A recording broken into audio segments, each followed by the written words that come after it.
જાણું છું કે ભાઈ જુનાગઢ અને પાટણ વચ્ચે ખટપટ હતી.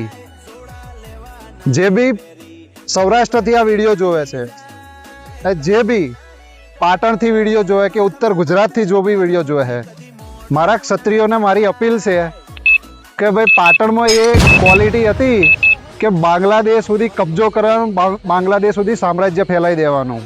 અને જુનાગઢમાં સૌરાષ્ટ્રમાં એ ક્વોલિટી હતી કે 9 લાખ ઘોડા લઈને પાકિસ્તાનનું સિંધ ધમરોડી નાખવાની, હે ને. એટલે જ હું મારા ક્ષત્રિયોને અપીલ કરું કે ભાઈ એક થાવ અને કોમેન્ટમાં જઈને એકતા ખાલી લખો, એકતા ટાઈપ કરો, બસ આટલું જ. જય માતાજી મારા ક્ષત્રિયો.